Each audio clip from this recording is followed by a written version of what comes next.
നമസ്കാരം. ഇന്ന് നമ്മളോടൊപ്പം അതിഥിയായിട്ട് എത്തിയിട്ടുള്ളത് പൊതുപ്രവർത്തകനായ ബിജുകുമാർ സാറാണ്. സർ, നമുക്കറിയാം ഇപ്പോൾ ഏറെ ചർച്ച ചെയ്യുന്ന ഒരു വിഷയമാണ് ഛത്തീസ്ഗഡിൽ 2 കന്യാസ്ത്രീകളെ മതപരിവർത്തന കേസുമായി ബന്ധപ്പെട്ട് അറസ്റ്റിലാകുകയും ഇപ്പോൾ റിമാൻഡിലാകുകയൊക്കെ ചെയ്തിട്ടുണ്ട്. വളരെ സംഭവ ബഹുലമായ കാര്യങ്ങളാണ് നടന്നുകൊണ്ടിരിക്കുന്നത്. എന്താണ് യഥാർത്ഥത്തിൽ ഇവിടെ നടന്നുകൊണ്ടിരിക്കുന്നത് ഈ വിഷയത്തിൽ എന്നാണ് താങ്കളുടെ നിലപാട്? ഈ സംഭവബഹുലം എന്നൊക്കെ പറയുന്നത് കേരളത്തിലെ മാധ്യമങ്ങൾ സൃഷ്ടിക്കുന്ന, കേരളത്തിലെ പ്രതിപക്ഷ രാഷ്ട്രീയ കക്ഷികൾ സൃഷ്ടിക്കുന്ന ഒരു ടീവ് മാത്രമാണ്. ഛത്തീസ്ഗഡിലെന്ന് സംബന്ധിച്ച് ഇതൊരു സംഭവ ഛത്തീസ്ഗഡിന്റെ ഒരു പ്രത്യേകത നമുക്കറിയാം. കൂടുതലായി ഏരിയയാണ്, ആദിവാസി മേഖലയാണ് കൂടുതൽ. ആ മേഖലകൾ കേന്ദ്രീകരിച്ചാണ് ഈ മാവോയിസ്റ്റ് അക്രമങ്ങൾ, നമ്മുടെ രാഷ്ട്രത്തിന് മാവോയിസ്റ്റിന്റെ പ്രവണതയാണ് ഏറ്റവും വ്യാപൃതമായി നടക്കുന്നത്. സ്വാഭാവികമായും അവിടുത്തെ പോലീസ് സംവിധാനം, അവിടുത്തെ സെക്യൂരിറ്റി സംവിധാനം അത്ര കർശനമായിട്ട്, കേരളത്തെ അപേക്ഷിച്ചുകൂടി കർശനമായിട്ടുള്ള ഒരു സ്ഥലമാണ്. നിർഭാഗ്യവശാൽ ആ പോലീസ് സെക്യൂരിറ്റി ചെക്കിങ്ങിനിടയിൽ 2 കന്യാസ്ത്രീകൾ, അവര് നിരപരാധികളായിരിക്കാം, അവർ പെട്ടുപോയിട്ടുണ്ട്. അത് പെട്ടുപോയത് ഇത്രയും വലിയ ഒരു സുരക്ഷാ ക്രമീകരണങ്ങൾ ഏർപ്പെടുത്തുമ്പോൾ സ്വാഭാവികമായി അതിനകത്ത് ആ വിഷയം തുടങ്ങുന്നത് റെയിൽവേ പ്ലാറ്റ്ഫോമിൽ ടിക്കറ്റ് ഇല്ലാതെ എത്തിയ ഒരു ചെറുപ്പക്കാരനുമായി ബന്ധപ്പെട്ടിട്ടാണ് ആ വിഷയങ്ങളുടെ തുടക്കം. ഇത് സ്വാഭാവികമായ ഒരു പോലീസ് നടപടി മാത്രമാണ്. ആ നടപടിയുടെ ഭാഗമായി അതിനകത്ത് കന്യാസ്ത്രീകൾ ഉൾപ്പെട്ടു എന്നുള്ളതാണ്. കന്യാസ്ത്രീകൾ എന്ന് പറയുന്നത് പ്രത്യേക പരിഗണനയൊന്നും ലഭിക്കേണ്ട വിഭാഗമല്ലല്ലോ. നമ്മൾ ആദരിക്കുന്നവരാണ്, ബഹുമാനിക്കുന്നവരാണ്. കർത്താട്ടികളായി ജീവിതം പൊതുസമൂഹത്തിന് സേവനം ചെയ്യാൻ വേണ്ടി ഒഴിഞ്ഞു വച്ചിട്ടുള്ളവരാണ് എന്ന കാര്യത്തിൽ ഒരു സംശയവുമില്ല. പക്ഷെ നിയമത്തിന്റെ മുമ്പിൽ അവർക്ക് പ്രത്യേക പരിരക്ഷകളൊന്നും ഉള്ളവരല്ല. ഇപ്പൊ നമ്മൾ നോക്കൂ, അതിനകത്ത് സംഭവം ഉണ്ടായി. ആ സംഭവം ഉണ്ടായാൽ ആ സംഭവം പരിഹരിക്കാൻ വേണ്ടി, ഒരു വിഷയം ഉണ്ടായാൽ ആ വിഷയം പരിഹരിക്കാൻ വേണ്ടിയിട്ട് എത്ര ദ്രുതഗതിയിലാണ് അവിടെ ഇടപെടിയിൽ ഉണ്ടായത് എന്ന് നമ്മൾ മനസ്സിലാക്കണം. അപ്പൊ സ്വാഭാവികമായും കേരളത്തിലെ ഒരു രാഷ്ട്രീയ സാഹചര്യമുണ്ട്. കേരളത്തിൽ ഇത്രയും പ്രചരണങ്ങളും കാര്യങ്ങളും, കേരളത്തിൽ ഒരു രാഷ്ട്രീയ പശ്ചാത്തലമുണ്ട്. കേരളത്തിലെ രാഷ്ട്രീയ പശ്ചാത്തലം എന്താ? ഏറ്റവും അവസാനം നടന്ന നിലതെരഞ്ഞെടുപ്പ് അടക്കം പരിശോധിക്കുമ്പോൾ അവിടെ ക്രമമതവിഭാഗത്തിൽ, ഇപ്പൊ മുനമ്പം വിഷയമൊക്കെ നമ്മുടെ മുമ്പിലുണ്ട്. മുനമ്പത്ത് ഭൂമി നഷ്ടപ്പെടാൻ പോകുന്ന ക്രൈസ്തവ സഹോദരന്മാരടക്കം കേരളത്തിലെ ക്രൈസ്തവ മതന്യൂനപടിയിൽ ഇന്ത്യ ഭരിക്കുന്ന രാഷ്ട്രീയ പാർട്ടിക്ക് ബിജെപിക്ക് സ്വാധീനമേറി വരുന്നു എന്നൊരാശങ്ക കേരളത്തിലെ ബിജെപി പ്രസ്ഥാനങ്ങൾക്കുണ്ട്. അതിനേക്കാൾ ഉപരി കേരളത്തിലെ ചില മാധ്യമങ്ങൾക്കുണ്ട്. ആ മാധ്യമങ്ങളാണ് ഒറ്റപ്പെട്ട ചില സംഭവങ്ങൾ ഉണ്ടാകുമ്പോൾ പർവ്വതീകരിച്ച് കാണിക്കാൻ വേണ്ടി ശ്രമിക്കുന്നത്. ഇത്തരം സംഭവങ്ങൾ ഇപ്പോ ബിജെപി ഭരണശേഷം മാത്രമാണോ ഇത്തരം സംഭവങ്ങൾ ഉണ്ടാകുന്നത്? ഇതിനു മുമ്പും ഇത്തരം സംഭവങ്ങളുണ്ട്. മതപരിവർത്തനവുമായി ബന്ധപ്പെട്ട് നമ്മുടെ വടക്കേന്ത്യൻ സംസ്ഥാനങ്ങളിൽ, പ്രത്യേകിച്ച് വടക്ക് കിഴക്കൻ സംസ്ഥാനമൊക്കെ നിരന്തരമായ സംഘർഷങ്ങളും പ്രശ്നങ്ങളും ഉണ്ടായിട്ടുണ്ട്. അത് സ്വാഭാവികമായി അത് ക്രൈസ്തവ മതസമൂഹത്തിനും ബോധ്യമായിട്ടുണ്ട്. മതപരിവർത്തനവുമായി ബന്ധപ്പെട്ട പ്രശ്നങ്ങൾ അത് പരിഹരിക്കപ്പെടേണ്ടതാണ് എന്ന ഒരു ബോധ്യം ഞാൻ മനസ്സിലാക്കുന്നതനുസരിച്ച് നമ്മുടെ രാജ്യത്തെ ക്രൈസ്തവ സഭകൾക്ക് ഉണ്ടായിട്ടുണ്ട്. അതനുസരിച്ചുള്ള ചില സമീപനങ്ങൾ അവരും സ്വീകരിക്കുന്നുണ്ട്. അപ്പം അത്തരം ഒരു സാഹചര്യത്തിലാണ് ഈ ഛത്തീസ്ഗഡിൽ ഉണ്ടായ സംഭവത്തെ കാണുന്നത്. എനിക്ക് ഏറ്റവും അഭിനന്ദനാർഹമായി തോന്നിയ ഒരു കാര്യം, ഇതുമായി ബന്ധപ്പെട്ട് കേരളത്തിലെ പ്രതിപക്ഷ രാഷ്ട്രീയ പാർട്ടികൾ ഇതിനെ ഒരു പ്രപ്പകണ്ട സൃഷ്ടിക്കാൻ വേണ്ടി, ക്രൈസ്തവർക്കെതിരായി കേന്ദ്രം ഭരിക്കുന്ന നരേന്ദ്രമോദിയുടെ സർക്കാർ എന്തൊക്കെയോ ചെയ്യുന്നു എന്നൊരു പ്രപ്പകണ്ട സൃഷ്ടിക്കാൻ വേണ്ടി ശ്രമിക്കുമ്പോൾ ബിജെപിയുടെ നേതൃത്വം അതിനെത്ര ഫലപ്രദമായിട്ടാണ് ഇടപെട്ടിട്ടുള്ളത് എന്ന് മനസ്സിലാക്കണം. ഇന്ന് ബിജെപിയുടെ നേതാക്കന്മാർ, ബിജെപിയുടെ സംസ്ഥാന ജനറൽ സെക്രട്ടറി ശ്രീമാൻ സുരേഷ് ആണെങ്കിലും, അതുപോലെ സംസ്ഥാന വൈസ് പ്രസിഡന്റ് ശ്രീമാൻ ഷോൺ ജോർജ് ആണെങ്കിലും മാധ്യമങ്ങളെ കാണുമ്പോൾ ബിജെപി മാധ്യമങ്ങളിലൂടെ അവർ സമൂഹത്തോട് പറഞ്ഞ കാര്യമാണ്, ബിജെപി സംവിധാനത്തിനുള്ളിൽ എന്താണ് നടന്നത് എന്ന് കൃത്യമായി പറയാനാണ്.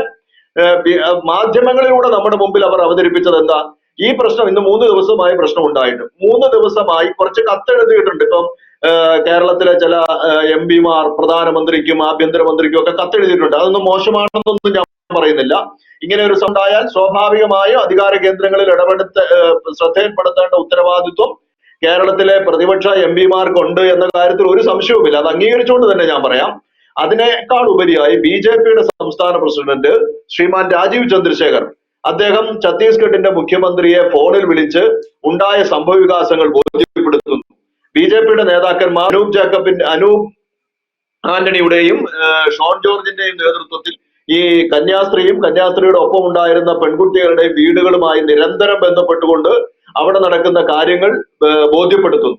അതുകൂടാതെ ഇന്ന് അനൂപ് ആന്റണി ഇവിടുന്ന് പോയിട്ടുണ്ട് എന്നാണ് ഞാൻ മനസ്സിലാക്കുന്നത് ഛത്തീസ്ഗഡിലേക്ക്. അവിടെ പോയി നിന്ന് നേരിട്ട് കാര്യങ്ങൾ ചെയ്യാൻ അവിടെ ഭരണകൂടവും പോലീസും അതുപോലെ ഈ ക്രൈസ്തവ സഭകളുമൊക്കെയായി ബന്ധപ്പെട്ട് കാര്യങ്ങൾ ചെയ്യാൻ പ്രാപ്തനായ ഒരു നേതാവിനെ തന്നെ ശ്രീമാൻ രാജീവ് ചന്ദ്രശേഖർ ചുമതലപ്പെടുത്തിയിരിക്കുന്നു എന്ന് പറയുമ്പോൾ ഒരു വിഷയമുണ്ടായി, ആ വിഷയം പരിഹരിക്കാനായി BJP നേതൃത്വം, അത് ദേശീയ നേതൃത്വമായാലും സംസ്ഥാന നേതൃത്വമായാലും എത്ര ചൗടിലമായിട്ടാണ് ഇടപെടുന്നത് എന്നത് നമ്മുടെ മുമ്പിൽ ഒരു പുതിയ അനുഭവമാണ്. സാധാരണഗതിയിൽ രാഷ്ട്രീയ പാർട്ടികൾ പത്രക്കാരുടെ മുമ്പിൽ, ചാനലുകാരുടെ മുമ്പിലുള്ള പെർഫോമൻസ് അല്ലാതെ ഇത്തരം വിഷയങ്ങളിൽ യാതൊരുവിധ ഇടപെടലുകളും നടത്താറില്ല എന്ന ഒരു പശ്ചാത്തലത്തിലാണ് ശ്രീമാൻ രാജീവ് ചന്ദ്രശേഖറിന്റെ നേതൃത്വത്തിലുള്ള BJP നേതൃത്വം വളരെ ഫലപ്രദമായി ചെയ്യാൻ പറ്റുന്നതിന്റെ അങ്ങേ അറ്റം ചെയ്യാൻ വേണ്ടിയിട്ടുള്ള ഒരു ശ്രമമായി രംഗത്ത് വന്നിട്ടുള്ളത് എന്നാണ് നമ്മൾ മനസ്സിലാക്കേണ്ടത്. സാർ, ഈ വിഷയത്തിൽ നാം ചിന്തിക്കേണ്ട മറ്റൊരു കാര്യം എന്തെന്നാൽ ഇത്തരം വിഷയങ്ങൾ സൃഷ്ടിക്കപ്പെടുന്ന വിഷയങ്ങൾ തദ്ദേശ തെരഞ്ഞെടുപ്പുകൾ അടുക്കുമ്പോഴാണ് ഏറി വരുന്നത്. അത് ഇടതു വലത് സർക്കാരുകൾ നടത്തുന്ന ഒരു രാഷ്ട്രീയ ഒരു പ്രീണനം കൂടിയല്ലേ? വോട്ട് ബാങ്ക് എന്ന് പറയുന്ന ഒരു കാര്യത്തിന് വേണ്ടിയിട്ട് സൃഷ്ടിക്കപ്പെടുന്ന സംഭവങ്ങളായിട്ടാണ് തോന്നുന്നത്. എന്താണ് ഈ വിഷയത്തിൽ സാറിനൊരു നിലപാട്? തീർച്ചയായിട്ടും ഇലക്ഷന്റെ പശ്ചാത്തലത്തിലാണ് ഇത്തരം, നമ്മൾ നോക്കൂ, കേരളത്തില് BJP-യെ എല്ലാവരും വർഗീയ രാഷ്ട്രീയ പാർട്ടിയാണ്, വർഗീയ കക്ഷിയാണ്, ഹിന്ദു ഫാസിസ്റ്റുകളാണ് എന്ന് വിശേഷിപ്പിക്കുന്നു. ഓരോ വിഷയവും ഉണ്ടാവുമ്പോൾ, നമ്മുടെ നാട്ടില് ഓരോ വിഷയവും ഉണ്ടാവുമ്പോൾ നമ്മൾ ശ്രദ്ധിച്ചു നോക്കിക്കൂ, ആ വിഷയത്തിന് ജാതീയമായ മതപരമായ വ്യാഖ്യാനങ്ങൾ കൊണ്ടുവരുന്നത് ആരാണ്? കേരളത്തിലെ ഇടത് വലത് മുന്നണികളും അതോടൊപ്പം മാധ്യമങ്ങളും ചേർന്നിട്ടാണ്. വലത് മുന്നണികൾക്ക് വിടുപണി ചെയ്യുന്ന കേരളത്തിലെ ചില പൊതുമാധ്യമങ്ങൾ, എല്ലാ മാധ്യമങ്ങളും എല്ലാ മാധ്യമ പ്രവർത്തകരും എന്ന് ഞാൻ പറയുന്നില്ല, ചില മാധ്യമ പ്രവർത്തകരും ചില മാധ്യമ സ്ഥാപനങ്ങളുമാണ് നമ്മുടെ രാജ്യത്തുണ്ടാകുന്ന എല്ലാവരെയും 150 കോടി ജനതയുള്ള ഒരു രാജ്യമാണ്. ആ രാജ്യത്ത് നമ്മൾ ഒരു താരതമ്യപ്പെടുത്താം. നമ്മുടെ മാധ്യമങ്ങളോ അല്ലെങ്കിൽ രാഷ്ട്രീയ പാർട്ടികളോ 2014 മുൻപും 2014 ശേഷവും ഈ രാജ്യത്തുണ്ടായ വർഗീയ കലാപങ്ങളെ, സംഘർഷങ്ങളെ ഒരു താരതമ്യ പഠനത്തിനും താരതമ്യം ചെയ്തുകൊണ്ടുള്ള ഒരു ചർച്ചയ്ക്കും തയ്യാറാകുന്നുണ്ടോ? ഇന്നുണ്ടാകുന്ന സംഭവങ്ങൾ മുഴുവൻ, അതെല്ലാം എവിടെയെങ്കിലും എന്തെങ്കിലും ഒരു കാര്യം ഉണ്ടായാൽ അത് നരേന്ദ്രമോദിയാണ് അതിന്റെ ഉത്തരവാദി എന്ന് സ്ഥാപിക്കാൻ വേണ്ടിയിട്ടുള്ള ശ്രമമാണ്. അതിന്റെ പിന്നിലുള്ള ചേതോവികാരം എന്ന് പറയുന്നത് വോട്ട് ബാങ്ക് പൊളിറ്റിക്സ് ആണ്. വോട്ട് ബാങ്ക് പറഞ്ഞാൽ മനുഷ്യന്റെ മുമ്പിൽ ജനാധിപത്യപരമായ വിഷയങ്ങളെ കുറിച്ച് ചർച്ച ചെയ്യലല്ല, വികസന കാര്യങ്ങളിലല്ല, മറിച്ച് മത ന്യൂനപക്ഷങ്ങൾക്കിടയിൽ ഭയം സൃഷ്ടിക്കുക എന്നുള്ളതാണ് കേരളത്തിലെ ഇടതു മുന്നണി ആയാലും വലതു മുന്നണി ആയാലും CPM ആയാലും കോൺഗ്രസ് ആയാലും കാലാകാലങ്ങളായി അനുവർത്തിച്ചുകൊണ്ടിരിക്കുന്ന രാഷ്ട്രീയം എന്ന് പറയുന്നത് അതാണ്. മതന്യൂനപക്ഷങ്ങൾക്ക് മനസ്സിലേക്ക് ഭയത്തെ കടത്തിവിടുക, എന്നിട്ട് നിങ്ങളുടെ സംരക്ഷകർ ഞങ്ങളാണ് എന്ന് അഭിമാനിക്കുക, അവരെ ബോധ്യപ്പെടുത്താൻ ശ്രമിക്കുക. ഇതാണ് നടന്നുകൊണ്ടിരിക്കുന്നത്. കേരളത്തിൽ ഇത്തരം സംഭവങ്ങൾ ഉണ്ടാവുന്നുണ്ട്. കേരളത്തിൽ കുറച്ച് വർഷങ്ങൾക്ക് മുമ്പാണ്, ഈ ഒന്നാം പിണറായി സർക്കാരിന്റെ കാലത്താണ്, ഞാനിപ്പോ സംസാരിക്കുന്നത് കോട്ടയത്ത് നിന്നാണ്. കോട്ടയം പട്ടണത്തടുത്ത് കിടക്കുന്ന പാത്താമുട്ടം എന്ന് പറയുന്ന ഒരു സ്ഥലമുണ്ട്. അവിടെ ഒരു ക്രൈസ്തവ ദേവാലയമുണ്ട്. കോട്ടയം എന്ന് പറഞ്ഞാൽ തന്നെ നമുക്ക് സമൂഹത്തിലേക്ക് വരുന്നൊരു ധാരണ എന്താ? ഒരു ക്രൈസ്തവ എന്നാ പറയണ ആധിപത്യമുള്ള അല്ലെങ്കിൽ അവർക്ക് ക്രൈസ്തവ സ്വാധീനമുള്ള ഒരു ജില്ല എന്നാണ്, ഒരു സെന്റർ എന്നാണ്. പക്ഷെ അവിടെയാണ് പാത്താമുട്ടുന്ന സ്ഥലത്ത് കേരളത്തിലെ ഒരു യുവജന പ്രസ്ഥാനത്തിന്റെ നേതൃത്വം, ഇന്ന് ഭരണകക്ഷിയുടെ ഭാഗമായിട്ടുള്ള, ഭരണകക്ഷിക്ക് നേതൃത്വം കൊടുക്കുന്ന രാഷ്ട്രീയ കക്ഷിയുടെ രാഷ്ട്രീയ നേതൃത്വത്തെ അംഗീകരിക്കുന്ന ഒരു യുവജന പ്രസ്ഥാനം ക്രിസ്മസ് ദിനത്തിൽ ക്രിസ്മസ് കരോൾ പാടി എന്നതിന്റെ പേരിൽ പള്ളി ആക്രമിക്കുകയും കരോൾ സംഘത്തെ പള്ളിക്കുള്ളിൽ ബന്ദികളാക്കി വെക്കുകയും ചെയ്യുന്ന സാഹചര്യം ഉണ്ടായിട്ടുണ്ട്. അതിനൊക്കെ ഇപ്പൊ ഭരണകൂടത്തിന് ഉത്തരവാദിത്തമുണ്ട്. കാരണം അതൊരു രാഷ്ട്രീയ പാർട്ടിയുടെ യുവജന സംഘടനയുടെ ബാനറിൽ നടന്ന പരിപാടി ആയതുകൊണ്ട് ഭരണകൂടത്തിന് ഉത്തരവാദിത്തമുണ്ട്. ഭരണകൂടത്തിന്റെ രാഷ്ട്രീയ നേതൃത്വത്തെ അംഗീകരിക്കുന്നവരാണ് ഈ യുവജന സംഘടന എന്നുള്ളതിൽ. അപ്പോൾ അതൊക്കെ ഒറ്റപ്പെട്ട സംഭവം എന്ന് മറച്ചു പിടിക്കുകയും വടക്കേന്ത്യൻ സംസ്ഥാനങ്ങളിൽ, പ്രത്യേകിച്ച് BJP ഭരിക്കുന്ന സംസ്ഥാനങ്ങളിലാണ് എന്തെങ്കിലും ഉണ്ടാകുന്നതെങ്കിൽ അതിനെ പർവ്വതീകരിച്ചു കാണിച്ചുകൊണ്ട് ക്രിസ്ത്യൻ മുസ്ലിം മനസ്സുകളിലേക്ക് ഭയത്തെ കടത്തിവിടുകയും ആ ഭയത്തെ വോട്ടാക്കി മാറ്റാനുള്ള ഒരു ശ്രമമാണ് കേരളത്തിലെ ഇടതു വലതുമുള്ള മാധ്യമങ്ങൾ നടത്തുന്നത്. എനിക്ക് ഏറ്റവും സന്തോഷകരമായി തോന്നിയ ഒരു കാര്യം, ഇന്ന് ഒരു ക്രൈസ്തവ സംഘടനയുടെ മേലധ്യക്ഷൻ, ഞാൻ സംഘടനയുടെ പേര് ഞാനിപ്പോ മറന്നുപോയി, അദ്ദേഹം ഇന്ന് മാധ്യമങ്ങളോട് പ്രതികരിക്കുന്നത് കണ്ടു. ഞങ്ങൾക്ക് രാജ്യത്തെ എല്ലാ രാഷ്ട്രീയ പാർട്ടികളുടെ അടുത്തും ഒരു അഭ്യർത്ഥനയുള്ളത്, ഞങ്ങളെ സഹായിക്കണം എന്നാണ്. കേരളത്തിൽ ഞങ്ങൾ പ്രശ്നങ്ങൾ അഭിമുഖീകരിക്കുന്നുണ്ട്. കേരളത്തിൽ ഞങ്ങൾ നടത്തുന്ന വിദ്യാഭ്യാസ സ്ഥാപനങ്ങളുമായിട്ട് ഞങ്ങളുടെ പ്രശ്നങ്ങളുണ്ട്. കേരളത്തിൽ സംവരണവുമായി ബന്ധപ്പെട്ട് 80:20 എന്ന അനുപാതവുമായി ബന്ധപ്പെട്ട് ഞങ്ങളുടെ പ്രശ്നമുണ്ട്. കേരളത്തിലെ ഭരണകക്ഷിയുടെ സഹായം വേണം. പ്രശ്നങ്ങളുണ്ട്. കേന്ദ്രത്തിലെ പ്രശ്നങ്ങൾ ഞങ്ങൾ കഴിഞ്ഞ ക്രിസ്മസ് ആഘോഷത്തിൽ ഞങ്ങളോടൊപ്പം പങ്കെടുത്ത പ്രധാനമന്ത്രിയെ ഞങ്ങൾ ബോധ്യപ്പെടുത്തി എന്ന് പറഞ്ഞു. അതിന്റെ അർത്ഥം എന്താ? കേരളത്തിലെ ഈ ഇടതു വലത് രാഷ്ട്രീയക്കാരുടെയും മാധ്യമങ്ങളുടെയും ഈ രാഷ്ട്രീയ ജിമിക്കുകൾ കേരള നേതൃത്വവും സഭാവിശ്വം അത് തിരിച്ചറിയുന്നു. അവരതിനെതിരെ പ്രതികരിക്കാൻ തുടങ്ങിയിരിക്കുന്നു എന്നല്ലേ അദ്ദേഹത്തിന്റെ പ്രതികരണത്തിൽ നിന്ന് നമ്മൾ മനസ്സിലാക്കേണ്ടത്. പിന്നെ വേറൊരു കാര്യം ഞാൻ സൂചിപ്പിക്കാം. ഇപ്പോ തദ്ദേശ സ്വയംഭരണ സ്ഥാപനത്തിൽ 10 വാർഡിലെ ഭരണം കൂടുതൽ കിട്ടാൻ, നിയമസഭാ തെരഞ്ഞെടുപ്പ് വരുമ്പോൾ അധികാര തുടർച്ച കിട്ടാനും അധികാരം പിടിച്ചെടുക്കാനും വേണ്ടി മനുഷ്യ മനസ്സിലേക്ക് വർഗീയതയുടെയും ജാതീയതയുടെയും പേരിൽ കുത്തിവെക്കുന്ന വിഷങ്ങൾ നമ്മൾ വിചാരിക്കുന്ന സമയത്ത് തിരിച്ചെടുക്കാൻ സാധിക്കില്ല എന്ന ഒരു തിരിച്ചറിവ് കേരളത്തിലെ എല്ലാ രാഷ്ട്രീയ കക്ഷികൾക്കും ഉണ്ടാവേണ്ടതാണ്. നമ്മുടെ മുഖ്യധാരാ മാധ്യമങ്ങൾക്ക് ഉണ്ടാവേണ്ടതാണ്.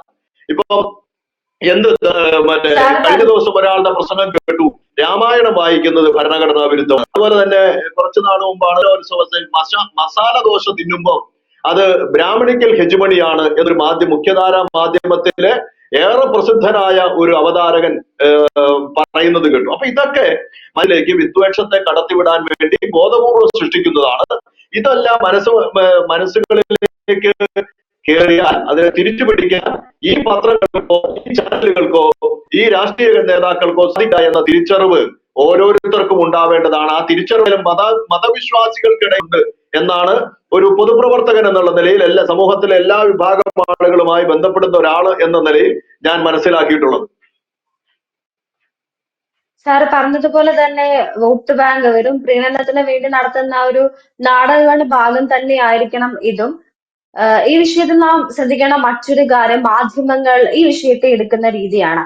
പ്രത്യേകിച്ച് ക്രിസ്ത്യൻ സമൂഹത്തിനെതിരെയും ന്യൂനപക്ഷ വിഭാഗങ്ങൾക്കെതിരെയും നടക്കുന്ന ഇത്തരം അതിക്രമങ്ങൾ അല്ലെങ്കിൽ അവരുടെ ഭാഗത്തു നിന്നുണ്ടാകുന്ന സംഭവങ്ങളെയെല്ലാം ദേശീയ തലത്തിലേക്ക് എത്തിക്കുന്നതിനായിട്ടും കുറച്ചധികം ക്രിസ്ത്യൻ പ്രീണനം നടത്തുന്നതിനുമായിട്ടൊക്കെ ശ്രമിക്കുന്നത് പോലെ അവരുടെ വാർത്താ റിപ്പോർട്ടിംഗ് രീതികളിലും അവർ ആ വിഷയത്തിൽ ഇടപെടുന്ന രീതികളിലും ഒക്കെ കാണാൻ സാധിക്കും. ഇപ്പൊ സാറ് പറഞ്ഞതുപോലെ തന്നെ. അപ്പോൾ ഈ വിഷയത്തിൽ മാധ്യമങ്ങൾക്ക് ഒരു എന്തോ ഒരു സ്വാധീനം, അവർക്ക് സ്പെഷ്യലായിട്ട് ഒരു സ്വാർത്ഥ താല്പര്യമുള്ളതായിട്ട് തോന്നുന്നില്ലേ? അത് എന്തുകൊണ്ടായിരിക്കും അങ്ങനെ അവരൊരു ഇനിഷ്യേറ്റീവ് എടുക്കുന്നത്? തീർച്ചയായിട്ടും ഇതിപ്പോ ശ്രദ്ധിക്കൂ, നമ്മളെല്ലാ കേരളത്തിലെ പ്രചാരത്തിലുള്ള എല്ലാ മാധ്യമങ്ങളുടെയും അവരുടെ അവതാരകന്മാർ അവന്റെ ഈ വാർത്തയുമായി ബന്ധപ്പെട്ട അവരുടെ ഇൻട്രോ ശ്രദ്ധിക്കൂ.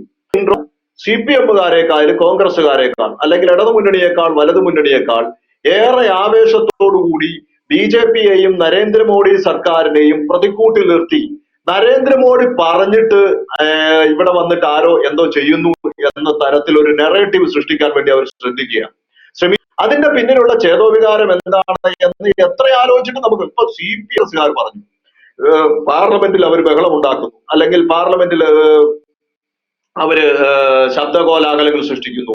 കേരളത്തിലെ മാധ്യമങ്ങൾക്ക് മുമ്പിൽ VD സതീശനെ പോലെയുള്ള നേതാക്കന്മാർ ഷോകൾ കാണിക്കുന്നു. അതൊക്കെ രാഷ്ട്രീയമാണ്, നമുക്ക് തിരിച്ചറിയാൻ സാധിക്കും. BJP ഭരിക്കുന്ന ഒരു സംസ്ഥാനമാണ്. സ്വാഭാവികമായിട്ട് കോൺഗ്രസ് അതിനെ രാഷ്ട്രീയ മുതലെടുപ്പ് നടത്താൻ ശ്രമിക്കുന്നു.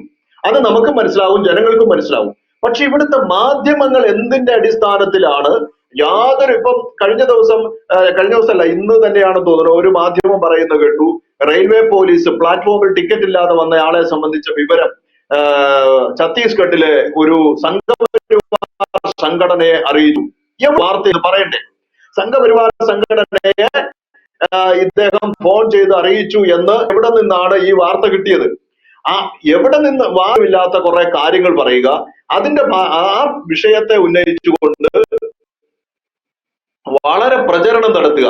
ഇത് ചെയ്യാൻ മാധ്യമങ്ങളുടെ മാധ്യമ ധാർമ്മികതയ്ക്ക് എന്ന് സ്ഥാപനങ്ങൾ ചിന്തിക്കേണ്ടതായിട്ടുണ്ട്.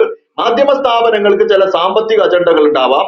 അവരുടെ സാമ്പത്തിക ഇടപാടുകളെ അല്ലെങ്കിൽ അവരുടെ ചില ഇടപാടുകളെ മറച്ചു വെക്കേണ്ട സാഹചര്യം സംസ്ഥാന ഭരണകൂടത്തിന്റെ കിട്ടേണ്ട സാഹചര്യങ്ങൾ ഉണ്ടാവാം. പക്ഷേ മാധ്യമ പ്രവർത്തകരും അങ്ങനെയായാലോ? മാധ്യമ പ്രവർത്തകർ അവർ ചെയ്യുന്ന പ്രൊഫഷനോട് ഒരു നീതി പുലർത്തണ്ടേ? കേരളത്തിലെ മാധ്യമങ്ങൾ പ്രവർത്തകർ നിർഭാഗ്യവശാൽ അത്തരം ഒരു നീതി പുലർത്തുന്നില്ല. വാർത്താ റിപ്പോർട്ടിങ്ങിന് പകരം വാർത്താ വിശകലനങ്ങളും വാർത്താ അവലോകനങ്ങളുമാണുള്ളത്. വാർത്താ വിശകലനങ്ങളും അവലോകനങ്ങളും റിപ്പോർട്ടും തമ്മിലുള്ള വ്യത്യാസം എന്ന് പറഞ്ഞാൽ, റിപ്പോർട്ടിംഗ് എന്ന് പറഞ്ഞാൽ നടന്ന സംഭവം അതേപടി ജനങ്ങളുടെ മുമ്പിൽ അവതരിപ്പിക്കണം. വാർത്താ അവലോകനം എന്ന് പറഞ്ഞാൽ സ്വാഭാവികമായിട്ട് ഒരു സംഭവം ഉണ്ടായി, ആ സംഭവിച്ച് മാധ്യമത്തിന്റെ എഡിറ്ററുടെയോ താല്പര്യമോ വ്യക്തിപരമായ ചിന്തയുടെ അടിസ്ഥാനത്തിൽ അല്ലെങ്കിൽ അവരുടെ സ്ഥാപനത്തിന്റെ ചിന്തയുടെ അടിസ്ഥാനത്തിൽ വിശകലനം ചെയ്ത് ജനങ്ങളോട് പറയുക എന്നുള്ളതാണ്. ഇവിടെ ഇന്ന് നടക്കുന്ന കേരള മാധ്യമ പ്രവർത്തനത്തിന്റെ ഒരു അവസ്ഥ എന്ന് പറയുന്നത് റിപ്പോർട്ടിംഗിന് പരിപാടിയായി മാറി. വീഡിയോ ജേർണലിസ്റ്റ് ആണെങ്കിലോ അദ്ദേഹവും അവരുടെ സ്ഥാപനങ്ങളുടെ അല്ലെങ്കിൽ അയാളുടെ താല്പര്യങ്ങളുടെ അടിസ്ഥാനത്തിലുള്ള വിഷ്വൽ മാത്രം കാണിക്കും. യഥാർത്ഥമായിട്ടുള്ള ജനേണ്ടതായ വിഷ്വൽ കാണിക്കില്ല. അതാണ് വീഡിയോ ജേർണലിസ്റ്റുകൾ ചെയ്യുന്നത്. റിപ്പോർട്ടർമാർ ഇത്തരത്തിലുള്ള ഇൻട്രോകൾ സൃഷ്ടിച്ചുകൊണ്ട് ഇതിനെ ഓരോ വിഷയങ്ങളെയും വലിയ കാണിച്ച് ഉണ്ടായതിന്റെ 10 മടങ്ങായ രീതിയിലാണ് മനസ്സിലേക്ക് എത്തിക്കുക. അത് ഞാൻ മനസ്സിലാക്കുന്നു. ഇപ്പൊ ഈ ദൃശ്യമാധ്യമങ്ങൾ വന്നതിന് ശേഷമാണ് ഇത്തരം മാധ്യമ രംഗത്ത് വിജയം കൂടുതലായി സംഭവിച്ചിട്ടുള്ളത് എന്ന് വിലയിരുത്തുന്ന ഒരാളാണ് ഞാൻ. കാരണം എന്താണെന്ന് വെച്ചാൽ സ്വകാര്യങ്ങൾ ഈ ദൃശ്യ മാധ്യമങ്ങൾ അവരുടെ റേറ്റിംഗിന് വേണ്ടിയിട്ടുള്ള മത്സരം, ആ മത്സരത്തിനകത്ത് ഇപ്പോ ഒരു അപകടമുണ്ടായാൽ ആ അപകടത്തെ കുറിച്ച് റിപ്പോർട്ട് ചെയ്യുമ്പോൾ മരണസംഖ്യ ഉയർത്തി കാണിക്കുക എന്നൊരു ടെൻഡൻസി നമ്മുടെ മാധ്യമ പ്രവർത്തകർക്കിടയിൽ നിർഭാഗ്യവശാൽ ഉണ്ടാകുന്നു. ഇപ്പൊ ഏറ്റവും അവസാനം നമ്മളൊന്ന് ആലോചിച്ച് നോക്കൂ. നമ്മുടെ കേരളത്തിന്റെ ബഹുമാന്യ മുഖ്യമന്ത്രി ശ്രീമാൻ VS അച്യുതാനന്ദൻ മരിച്ചു.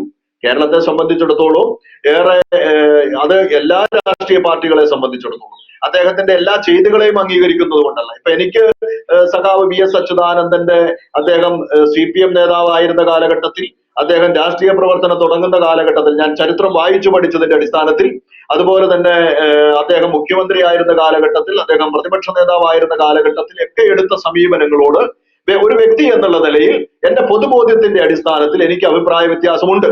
എന്നാൽ പോലും ഒരു രാഷ്ട്രീയ പ്രവർത്തകൻ, ഒരു നേതാവ് എന്ന നിലയിൽ, ഒരു രാഷ്ട്രീയ പാർട്ടി രൂപീകരിക്കണത്തിൽ പങ്കാളിയായ ഒരാൾ എന്നുള്ള നിലയിൽ, 102 വയസ്സുള്ള ഒരു വയോവൃദ്ധൻ എന്നുള്ള നിലയിൽ അദ്ദേഹത്തിന്റെ വേർപാടിൽ എനിക്കും വളരെ ബുദ്ധിമുട്ടുണ്ട്. പക്ഷെ നമ്മുടെ മാധ്യമങ്ങൾ കാണിച്ചു നോക്കൂ, എന്തൊക്കെ അവരുടെ ഈ റിപ്പോർട്ടിന് വേണ്ടിയിട്ടുള്ള അല്ലെങ്കിൽ ഈ ജനങ്ങളിൽ എത്തിക്കാൻ വേണ്ടിയിട്ടുള്ള വെമ്പലിന്റെ ഭാഗമായി ജീവിച്ചിരിക്കുന്ന മുഖ്യമന്ത്രി മരിച്ചു എന്ന് പറയുന്നു. അതുപോലെ തന്നെ മറ്റൊരു മുഖ്യമന്ത്രിയുടെ ശവസംസ്കാര വിലാപന യാത്രയുമായി താരതമ്യപ്പെടുത്തിക്കൊണ്ട് 2 മനുഷ്യരുടെ ജീവൻ നഷ്ടപ്പെടുമ്പോ അതിനെ തമ്മിൽ താരതമ്യപ്പെടുത്തിക്കൊണ്ട് മാധ്യമങ്ങൾ റേറ്റിംഗ് കൂട്ടാൻ ശ്രമിക്കുന്നു എന്നൊക്കെ പറയുന്നത് കേരളത്തിലെ ദൃശ്യമാധ്യമങ്ങൾ, പൊതുമാധ്യമങ്ങൾ ഏതാണ്ടെല്ലാം തന്നെ, അതിൽ ഏറ്റവും പ്രധാനമായിട്ട് ദൃശ്യമാധ്യമങ്ങൾ ഇത്രമാത്രം അപജയം സംഭവിച്ചിരിക്കുന്നു എന്നതിന്റെ ദൃഷ്ടാന്തമാണ്. ഇത് വലിയ അപകടമാണ്. കാരണം നമ്മുടെ ജനാധിപത്യ സംവിധാനത്തിന്റെ ശക്തി എന്ന് പറയുന്നതിലെ പ്രധാനപ്പെട്ട ഘടകം വാർത്താ മാധ്യമങ്ങൾ കൂടിയാണ്. വാർത്താ മാധ്യമങ്ങൾ ഭരണകൂടത്തെ സംബന്ധിക്കുന്ന ഗുണകരവും ദോഷകരവുമായ വാർത്തകൾ ജനങ്ങളിൽ എത്തിക്കണം. കേന്ദ്ര സർക്കാർ ആവിഷ്കരിക്കുന്ന പദ്ധതികളാവട്ടെ, സംസ്ഥാന സർക്കാർ ആവിഷ്കരിക്കുന്ന പദ്ധതികളാവട്ടെ, ആ പദ്ധതികളുടെ ഗുണഫലം ജനങ്ങൾക്ക് ലഭിക്കണമെങ്കിൽ എന്താ വേണ്ടത്? ആ വിഷയങ്ങൾ ജനങ്ങളിൽ എത്തിക്കാൻ വേണ്ടി സാധിക്കണം. ഇപ്പോ നൈപുണ്യ വികസനവുമായി ബന്ധപ്പെട്ട് കേന്ദ്ര സർക്കാർ പ്രഖ്യാപിച്ച ഒരു പദ്ധതിയുണ്ട്. കേരളത്തിൽ അതിന് ഗുണഭോക്താക്കൾ കുറവാണ് എന്ന് പറഞ്ഞ് കഴിഞ്ഞ ദിവസം ഇന്ന് ഒരു മാധ്യമം, ഒരു പ്രിന്റ് മീഡിയ റിപ്പോർട്ട് ചെയ്തിട്ടുണ്ട്. അതിന്റെ ഉത്തരവാദികളിൽ ഇപ്പം ഗവൺമെന്റിനുണ്ടാവാം, ഗവൺമെന്റിനുണ്ട്, ആ ഗവൺമെന്റിനെ പ്രതിനിധീകരിക്കുന്ന രാഷ്ട്രീയ പാർട്ടിക്കുണ്ട്. പക്ഷെ അതിനേക്കാൾ വലിയ ഒരു ഉത്തരവാദിത്വം ജനാധിപത്യത്തിന്റെ തൂണുകളിൽ ഒന്ന് എന്ന് വിശ്വസിക്കുന്ന മീഡിയാസിനില്ലേ, മാധ്യമങ്ങൾക്കില്ലേ? അപ്പൊ അവര് സർക്കാരിന്റെ സർക്കാർ ജനങ്ങൾക്ക് വേണ്ടി ആവിഷ്കരിക്കുന്ന ശരിയായ പദ്ധതികൾ അല്ലെങ്കിൽ ആ പദ്ധതികളെ ജനങ്ങളിൽ എത്തിച്ച് അവരെ ഗുണഭോക്താക്കളാക്കുന്നതിന് വേണ്ടി ശ്രമിക്കുന്നില്ല. അതേസമയം സർക്കാരിന്റെ ഭാഗത്തു നിന്ന് ഒരു വീഴ്ചയുണ്ടായാൽ, സർക്കാരിന്റെ ഭാഗത്തു നിന്ന് എന്തെങ്കിലും പാളിച്ചകൾ ഉണ്ടായാൽ അതിനെ പർവ്വതീകരിച്ച് കാണിക്കുക എന്ന ഒരു അജണ്ടയാണ് കേരളത്തിലെ മാധ്യമങ്ങൾ നടത്തിക്കൊണ്ടിരിക്കുന്നത്. ഇത് ജനഹിതത്തിനെതിരല്ല, ജനാധിപത്യത്തിന് ഭൂഷണമല്ല എന്നാണ് കേരളത്തിലെ മാധ്യമ പ്രവർത്തകരെടുത്ത്. ഞാൻ ഒരു മാധ്യമ പ്രവർത്തകനായിരുന്നു, കുറച്ചുവരെ ഞാൻ ഒരു മാധ്യമത്തിൽ പ്രവർത്തിച്ചുകൊണ്ടിരുന്ന ഒരാള് എന്നുള്ള നിലയിൽ എന്റെ മാധ്യമ സുഹൃത്തുക്കളോട് എനിക്ക് ഒരു എന്താ പറയണേ, അഭ്യർത്ഥനയായി മുന്നോട്ട് വയ്ക്കാനുള്ളത്. എന്തായാലും ഈ വിഷയത്തിൽ വളരെ ശക്തമായ നിലപാട് തന്നെയാണ് അറിയിച്ചത്. ഇത്രയും സമയം നമ്മളോടൊപ്പം ചെലവഴിച്ചതിന് നന്ദി സർ.